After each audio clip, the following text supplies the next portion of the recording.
Patawag kami kasi nga itong rate hike ng Meralco, 72 centavos per kilowatt hour ngayong buwan ng Abril, kung kailan pa naman nag-uumpisa na, pumapalo sa 40 plus degrees ang heat index. At kailangan mo talaga mag-aircon. It comes at the worst possible time na sobrang init kung kailan mo kailangan mag-electric fan, mag-ventilador at mag-aircon.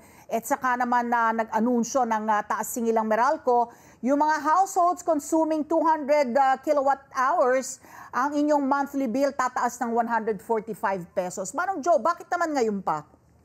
Well, actually, this has been expected already, Ali. I've provided several information in the past na talagang pagpasok ng Marso hanggang Hunyo yan, asahan na natin dalawang factors. No? First is the increase in consumption, and increase in consumption will lead to higher electricity bills. Pangalawa, there will be pressure for prices to go up.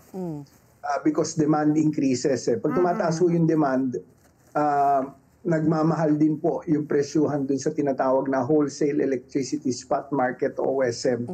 Kung saan portion ng WESM bumibili po ang Meralco. Dun sa bilateral contracts kasi, medyo steady ang presyuhan diyan. Ibig sabihin ng bilateral, yung direct na nag-supply sa amin through a competitive selection process. Kaya lang, for flexibility, kailangan din po namin kumuha sa spot market. So yung periods from March to June, usually mataas po talaga yan. And then bababa na yan simula July hanggang February. So it's what we really call the seasonality of consumption. And it's really the behavior as well of the consumption pattern ng mga consumers, kaya tumaas ngayong buwan. And we see this as continuing all throughout the summer months. Up to June. Ang spot market po yung primarily nag-drive nitong increase. Oo nga. So ito nga, Joe, no, naglabas na rin po ang ERC na kailangan yung mag-refund ng 19.95 billion. Will this be in effect during this summer season, sa peak season? But it doesn't make any dent, no? Kasi magkano ba ang menos dito?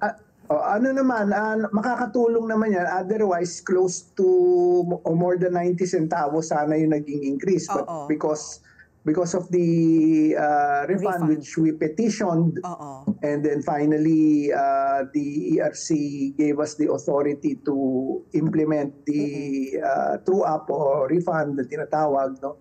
Nakatulong yung 20 centavos na yan. Otherwise, it would have been higher, Patpi. So, all throughout the 3-year period o yung 36 months, nakikita naman natin na makakatulong ito kahit paano. At sana maibsan yung inaasahan pa nating pagtaas ng konsumo. And as I said, gusto ko lang ulitin, no, we're expecting this situation hanggang June when the demand shoots up. So yung refund will be for how long? Before fully... 3 years. 3 years. Or until maubos yung full amount. Oo, yung 19.95 billion. Almost 20 billion, Patpi. Oo. So 3 years pala ito, spread over 3 years. Hindi ba pwede during na lang the summer season? Hindi, magkakaroon ka naman kasi ng bill shock pagka biglang baba, tapos over a shorter period. Pag nawala na yung refund na malaki yung ilalagay mo, for example, na pagbawas, baka sa susunod na buwan naman na tapos na yon, magkakaroon ng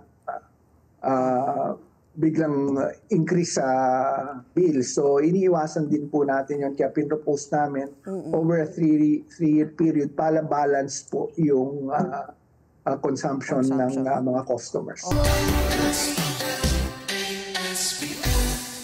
Let's get together, Sunnet 25. Sunnet 25.